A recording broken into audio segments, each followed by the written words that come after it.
जय हिंद भाई सभी को। कैसे हैं आप लोग? उम्मीद है बढ़िया होंगे और अपनी तैयारी भी अच्छे से कर रहे होंगे। तो ये हमारा जीके जीएस का प्रैक्टिस सेट नंबर 2 है। प्रैक्टिस सेट नंबर 1 मैंने आपको करा दिया है, वो प्ले लिस्ट मैंने बना दी है, तो आप लोग वहाँ से जाकर उसको देख सकते हैं। ये बहुत ज़्यादा इंपॉर्टेंट रहने वाला है एसएससी जीडी के लिए और बीएसएफ ट्रेडमैन के लिए। बीएसएफ एससीएम में तो जीके जीएस नहीं आती है, लेकिन जितने भी ये क्वेश्चन हैं वो सभी प्रीवियस ईयर के हैं, तो आप लोग इसको देख सकते हैं। ठीक है, तो हम लोग शुरू करते हैं हमारा आज का प्रैक्टिस सेट नंबर 2। दो का क्वेश्चन नंबर 1 देखते हैं। क्वेश्चन नंबर 1 क्या है? भारत में क्रिप्स मिशन किस वर्ष भेजा गया था? तो कब भेजा गया था? 1942 में, 1940 में, 1939 में या फिर 1935 में? तो कब भेजा गया था? 1942 में। कब भेजा गया था ये? मार्च 1942 में। क्या हुआ था? ये आया था, किस लिए आया था? द्वितीय विश्व युद्ध के बाद आया था। किस? द्वितीय विश्व युद्ध के बाद। कब आया था? द्वितीय विश्व युद्ध के बाद आया था।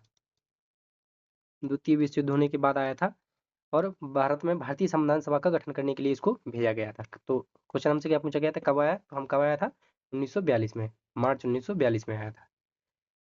नेक्स्ट क्वेश्चन देखते हैं। क्वेश्चन नंबर 2 हमारा क्या है? राज्य के नीति निर्देशक सिद्धांत भारतीय संविधान के किन अनुच्छेदों के अंतर्गत आते हैं? तो कौन से पूछे हम करें?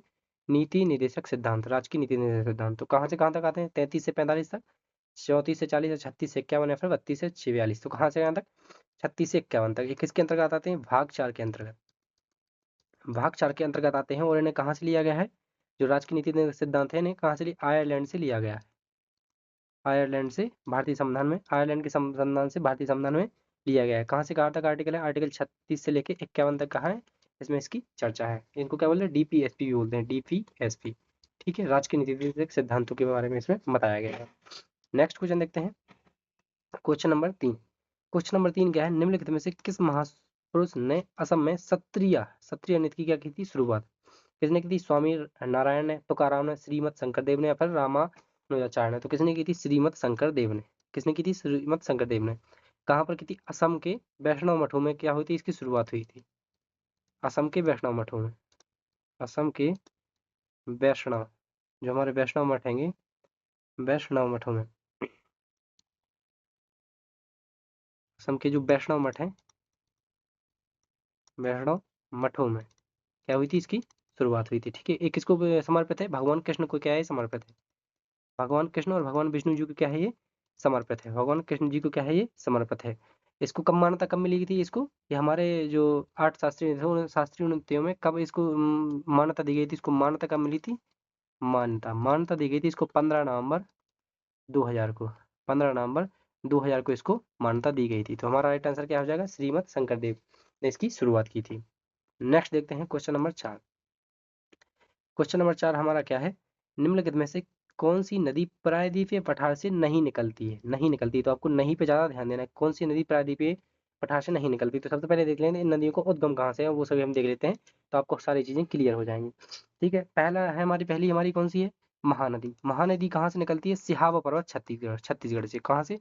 सिहावा पर्वत, सिहावा पर्वत, पर्वत छत्तीसगढ़ से। छत्तीसगढ़ को मैं सी एच लिख देता हूँ। ठीक है, छत्तीसगढ़ से ये निकलती है। इस पर कौन सा प्रसिद्ध बांध है? और इसके बारे में और भी इंपोर्टेंट फैक्ट दे जाते हैं। इस पर हीराकुंड बांध है। कौन सा बांध है इस पर? हीराकुंड बांध है।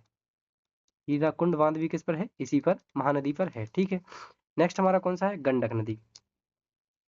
ये कहाँ से निकलती है? गंडक निकलती है धौलागिरी पर्वत से, जो कि नेपाल और तिब्बत की सीमा पर है। कौन सा है पर्वत? कौन सा पर्वत है? धौलागिरी पर्वत।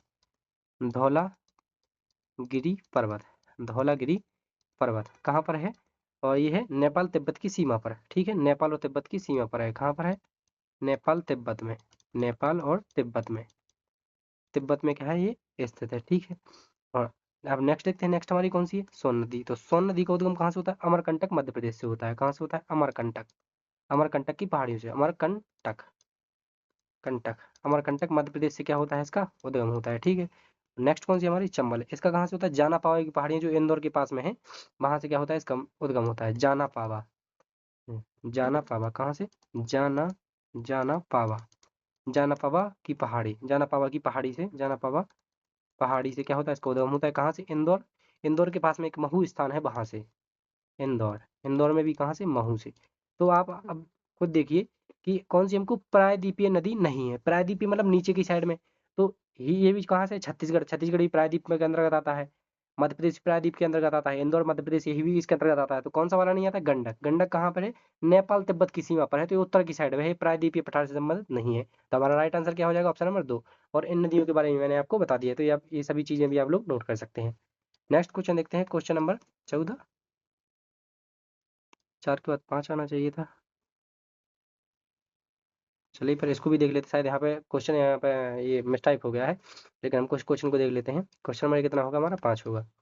1 जनवरी 2024 तक प्राप्त जानकारी के अनुसार भारत में कितने राष्ट्रीय त्योहार हैं? ये अभी भी कितने, चाहे अभी 2026 को भी ले सकते हैं इसको, तो ये 2024 का करंट अफेयर हो गया, तो इसके भी अभी भी कितने हैं? 3 राष्ट्रीय क्या है? 3 राष्ट्रीय त्योहार हैं। कौन कौन से हमारे? एक है हमारा एक हमारा कौन सा है?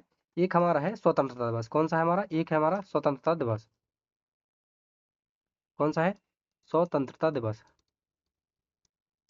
स्वतंत्रता दिवस ये कब मनाते हैं हम लोग? 15 अगस्त को।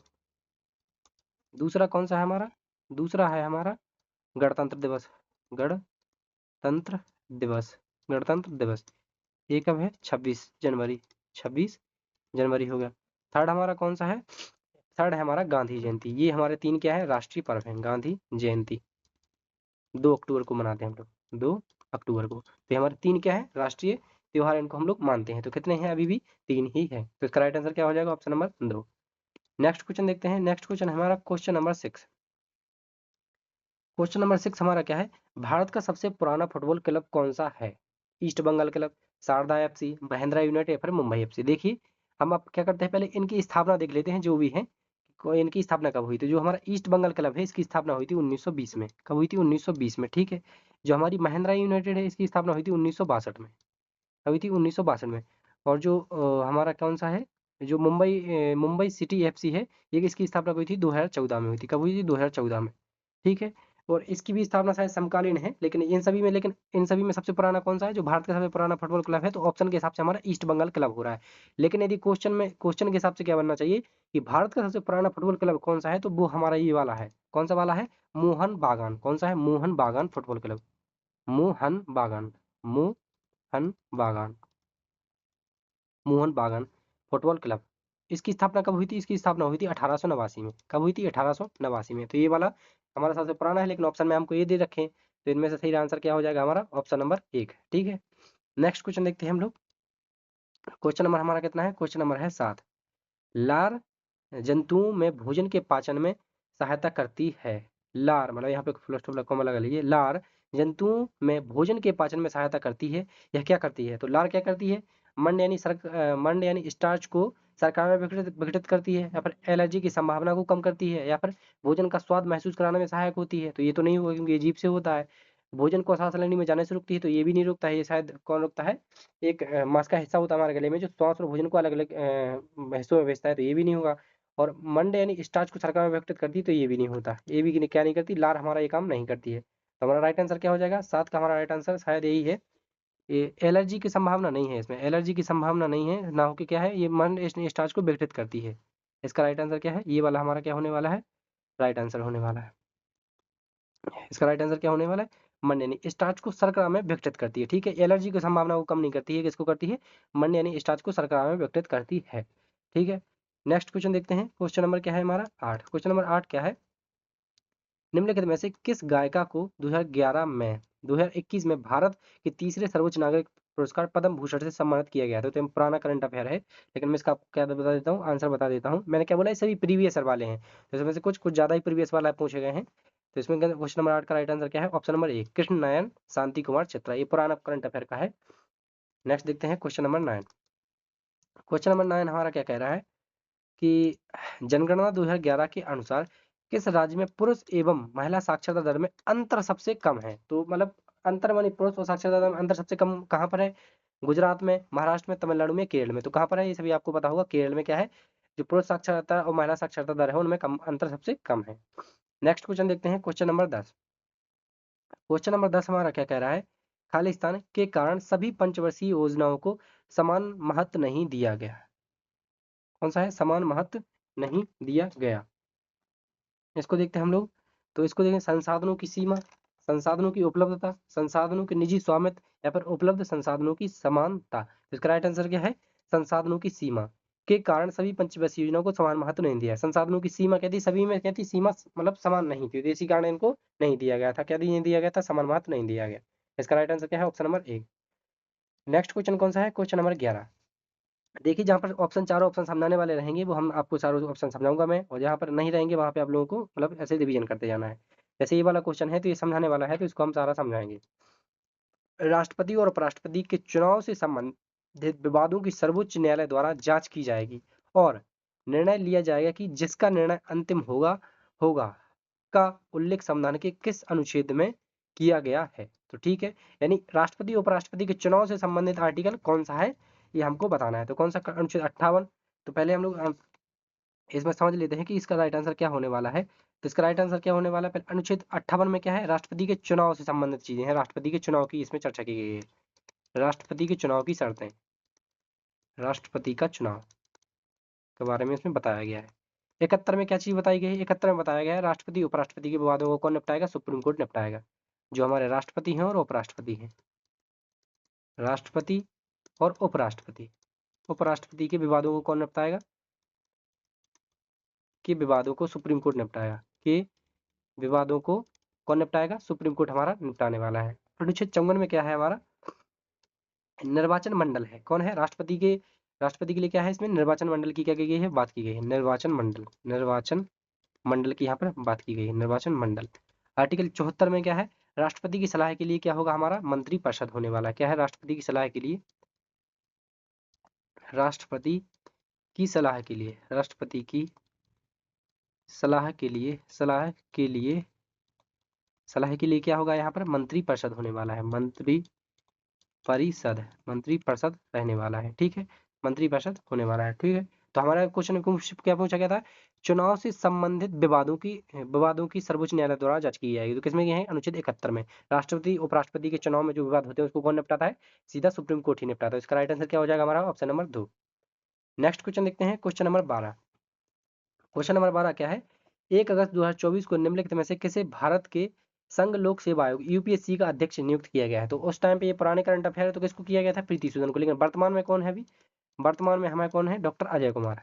कौन है वर्तमान में जो यूपीएससी है उसके अभी अध्यक्ष कौन है? डॉक्टर अजय कुमार है। वर्तमान में अध्यक्ष कौन है हमारे? डॉक्टर अजय कुमार, डॉक्टर अजय कुमार जी हैं, डॉक्टर अजय कुमार। ये पुराना वाला क्या है? करंट अफेयर है, क्योंकि ये प्रीवियस ईयर लिए गए हैं तो ये प्रीवियस ईयर के फिर क्या होंगे? इसमें क्वेश्चन होंगे। लेकिन वर्तमान में मैं ये बताता जा रहा हूँ कि वर्तमान में कौन है यूपीएससी के अध्यक्ष? डॉक्टर अजय कुमार।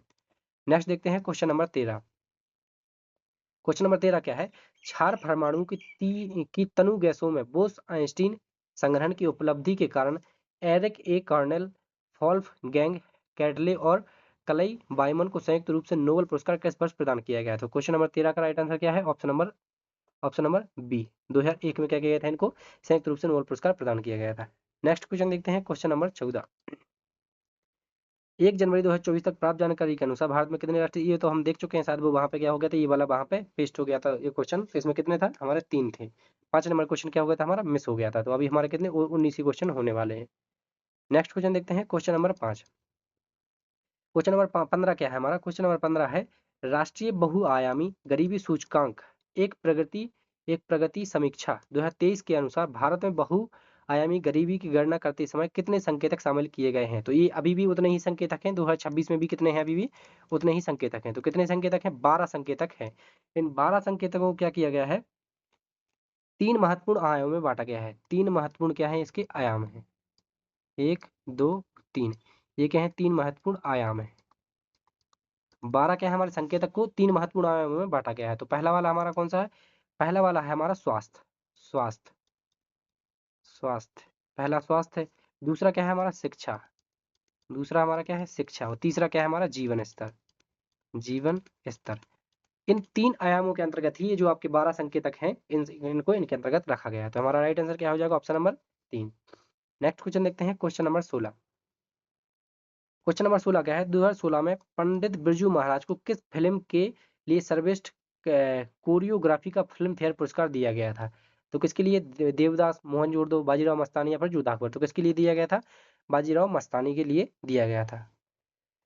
ये जो हमारे किसके लिए? पंडित बिरजू महाराज। तो ये पंडित बिरजू महाराज के बारे में थोड़े हम लोग क्या समझ लेते हैं कि ये किस घराने के थे? तो लखनऊ के कलका बिंद्रानी घराने से थे। कब के थे? लखनऊ घराने। आप लोग लखनऊ के, ये कहाँ से थे? लखनऊ के लखनऊ के ये जो कल का बिंदादीन जो घराना है, कल लखनऊ का बिंदादीन घराना, बिंदादीन बिंदादीन घराना, तो इस घराने से क्या थे ये संबंधित थे। ठीक है, इन्हें पद्म विभूषण कब दिया गया था? इनको पद्म विभूषण दिया गया था। कौन सा दिया गया था? पद्म विभूषण। पद्म विभूषण, पद्म विभूषण कब दिया गया था? पद्म विभूषण कब इनको दिया गया था? इनको दिया गया था 1986 में। तो हमारा राइट आंसर क्या हो जाएगा? बाजीराव मस्तानी के लिए दिया गया था 2016 में। ठीक है, नेक्स्ट क्वेश्चन देखते हैं, क्वेश्चन नंबर 17। क्वेश्चन नंबर 17 हमारा क्या है? 3 अक्टूबर 2024 को नई दिल्ली में आयोजित भारत में समुद्री डीकार्बोनाइजेशन पर सम्मेलन में मुख्य भाषण किसने दिया था? तो किसने दिया था? तो अमित कुमार ने, टी के रामचंद्रन ने, शांतनु ठाकुर ने, या फिर पी दिनेश ने? तो किसने दिया था? हमारे टी के रामचंद्रन ने। पुराना वाला करंट अफेयर है ये वाला। नेक्स्ट क्वेश्चन देखते हैं, क्वेश्चन नंबर 18। भारत सरकार द्वारा जैव प्रौद्योगिकी विभाग की स्थापना किस पंचवर्षीय योजना के दौरान की गई थी? तो यदि आप लोगों को इन सभी पंचवर्षीय योजनाओं के बारे में पता होगा, ठीक से पढ़ी होंगी, तो आपको बन जाएगा। पंचवर्षीय योजनाएं बहुत ज्यादा इंपॉर्टेंट है, आपको हर हालत में इनको पूरा अच्छे से पढ़ना है। तो पहले की करके क्या समझते हैं हम लोग, इनके बारे में समझ लेते हैं। तो जैव प्रौद्योगिकी है जो हमारा, इसकी मैं आपको बता देता हूँ, ये 7वीं पंचवर्षीय योजना में किया गया था। अब हम क्या करते हैं कि करके इन सभी पंचवर्षीय योजनाओं के बारे में पढ़ते हैं। ठीक है, तो ये हमारा कौन सा क्वेश्चन नंबर 18 चल रहा है। तो हमारी सबसे पहले देखते हैं हम लोग कौन सी, छठवीं छठवीं पंचवर्षीय योजना का समय कब से कब तक था? 1980 से लेके 85 तक क्या था इसका समय था। ठीक है, ये इसकी इस समय अध्यक्ष कौन थे, यानी पीएम कौन था उस समय? उस समय पीएम कौन थी? हमारी इंदिरा गांधी थी। कौन थी? हमारी इंदिरा गांधी। इंदिरा गांधी जी कौन थी हमारी उस समय? पीएम थी, जो इसको क्या बोलते हैं? अध्यक्ष बोलते हैं। ठीक है, इंदिरा गांधी जी पीएम थी। इसमें किस चीज पे फोकस किया गया था? गरीबी उन्मूलन पे। गरीबी उन्मूलन, गरीबी उन्मूलन, गरीबी उन्मूलन, गरीबी उन्मूलन पे क्या किया गया था? मुख्य फोकस। इसमें मुख्य नारा कौन सा दिया गया था? गरीबी हटाओ, गरीबी हटाओ का यहाँ पे नारा दिया गया था। ये नारा पूछ लिया जाता है कि किस पंचवर्षीय योजना में दिया गया था। गरीबी हटाओ, गरीबी हटाओ का नारा दिया गया था। गरीबी हटाओ का यहाँ पे नारा दिया गया था छठवीं पंचवर्षीय योजना में। ठीक है, अब देखते हैं कौन सी हमारी 7वीं पंचवर्षीय योजना। इसका समय कब से कब तक था? ये 85 तक हो गई, तो अभी थी, इसका समय था 1985 से लेके 90 तक। 1985 से लेके 90 तक क्या था इसका समय था। ठीक है, जो हमारी 7वीं पंचवर्षीय योजना, इस समय कौन थे पीएम? कौन थे हमारे? राजीव गांधी आ गए थे। कौन आ गए थे हमारे? राजीव गांधी। राजीव गांधी जी क्या थे हमारे इस समय? पीएम थे। वही क्या थे? इसके अध्यक्ष थे। ठीक है, इसमें किस चीज का मतलब नारा दिया गया था इसमें? रोटी, रोजी रोटी उत्पादकता। किस चीज का नारा दिया गया था? रोजी रोटी, रोजी रोटी, रोजी रोटी उत्पादकता, रोजी रोटी और उत्पादकता, रोजी रोटी उत्पादकता। इस चीज पे क्या किया गया था? मुख्य फोकस किया गया था। ठीक है, फिर कौन सी हमारी 8वीं पंचवर्षीय योजना। 8वीं पंचवर्षीय योजना जो हमारी है, इसका समय कब से कब तक है? देखिए, 8वीं पंच इसमें क्या हुआ था? 90 तक चलने के बाद 90 से 92 के बीच में हमारा क्या हो गया था? 90 टू 1990 से लेके 92 के बीच में हमारा अवकाश हो गया था। ठीक है, अवकाश हो गया था यहाँ पर, मतलब इस समय कोई पंचवर्षीय योजना नहीं चली थी। ठीक है, तो फिर हमारी क्या 1900 ये 8वीं पंचवर्षीय योजना कब चली? 1992 से लेके 97 तक। इसका समय कब से कब तक है? 1992 से लेके 97 तक। इस समय पीएम कौन थे? नरसिम्हा राव। कौन थे पीएम उस समय? पीएम थे नरसिम्हा राव। नरसिम्हा सिम्हा राव कौन थे यहाँ पे? पीएम थे। ठीक है, यहाँ पे किस चीज का, यहाँ पे मानव संसाधन विकासों पे यहाँ पे ध्यान दिया गया था। किन चीजों में? मानव संसाधन के विकास पर। मानव संसाधन विकास, मानव संसाधन का विकास पे यहाँ पे ध्यान दिया गया था। ठीक है, इसमें किस चीज के? एलपीजी की नीति यहाँ पे अपनाई गई थी। एलपीजी की नीति, लिबर्टाइजेशन, प्राइवेटाइजेशन और ग्लोबलाइजेशन, यानी उदारीकरण, निजीकरण और वैश्वीकरण। उदारीकरण, उदारीकरण ये वाला बहुत ज्यादा इंपॉर्टेंट है। एलपीजी, उदारीकरण, निजीकरण, निजी निजीकरण, और कौन सा हो गया हमारा? वैश्वीकरण। वैश्वीकरण, इसकी नीति यहाँ पे इस वाली पंचवर्षीय योजना में अपनाई गई थी। ठीक है, उस पर लास्ट हमारी कौन सी बच जाती है फिर? हमारी बच जाती है 9वीं पंचवर्षीय योजना। तो 9वीं पंचवर्षीय योजना का टाइम कब से कब तक था? 1997 तक ये चलेगी 8वीं, तो 97 से कब तक? 2002 तक। 2002 तक क्या था इसका टाइम था। ठीक है, इस समय कौन थे पीएम? हमारे अटल बिहारी वाजपेयी जी आ गए थे। अटल बिहारी जी, अटल बिहारी जी क्या आए थे? हमारे पीएम आ गए थे। ठीक है, इस पे किसमें? इन्होंने सामाजिक न्याय और समानता के साथ विकास पर ध्यान दिया था। ठीक है, तो हमारे ये वाले हो गए। उसके बाद नेक्स्ट क्वेश्चन देखते हैं, इसका राइट आंसर क्या था? 7वां था। ठीक है, जैव प्रौद्योगिकी विभाग की स्थापना भी कब की गई थी? 7वीं पंचवर्षीय योजना में। नेक्स्ट क्वेश्चन देखते हैं, क्वेश्चन नंबर 19। भारत भारत में भारतीय kho kho league tournament event का नाम क्या है? तो जो भारतीय खो खो लीग है उसके टूर्नामेंट का नाम क्या है? Unlimited kho kho, ultimate kho kho, professional kho kho league या फिर प्रो खो खो लीग। तो क्या था, क्या नाम है उसका, अल्टीमेट खो खो। नेक्स्ट और लास्ट क्वेश्चन देखते हैं हम लोग, क्वेश्चन नंबर 20। क्वेश्चन नंबर 20 हमारा क्या है, मोखरियों के किस राजा ने दावा किया कि उसने परवर्ती यानी बाद के गुप्तों को हराया था। तो किसने किया था, ग्रह वर्मन ने, किसने, ईशान वर्मन ने, या फिर अवंती वर्मन ने, या फिर सर्व वर्मन ने। तो किसने किया था, इसमें किया था हमारा सर्व वर्मन ने किया था। सर्व वर्मन ने ये दावा किया था। अब देख ले हम लोग ईशान वर्मन क्या था, ईशान वर्मन के बारे में थोड़ा हम देख लेते हैं। ये क्या था, ए मतलब ये कौन सा वंश का गुप्त इसको जो ये था ब्राह्मण, इन्होंने सबसे पहले महाराजादि महाराज की उपाधि धारण की थी। सबसे पहले, सबसे पहले, सबसे पहले जो महाराजादि महाराज की उपाधि है, ये वाला क्वेश्चन बनता है। महाराजा धीराज, धीराज ये उपाधि सबसे पहले किसने धारण की थी, उपाधि सबसे पहले किसने धारण की थी, ईसा बर्मन ने। तो हमारे 20 क्वेश्चन हो गए, 20 में से एक रिपीट हो गया था। तो अभी हमारे कितने क्वेश्चन हो गए, 19 क्वेश्चन हमारे हो गए हैं। 19 में से आपके कितने क्वेश्चन आपसे बने हैं, आप लोग कमेंट बॉक्स में जरूर बताइएगा। और आपको ये वाला प्रैक्टिस सेट कैसे लग रहा है, इस आए आप कमेंट बॉक्स में जरूर बताएंगे। आज के लिए इतना ही रहने देते हैं, मिलते हैं नेक्स्ट प्रैक्टिस सेट में। थैंक यू, जय हिंद।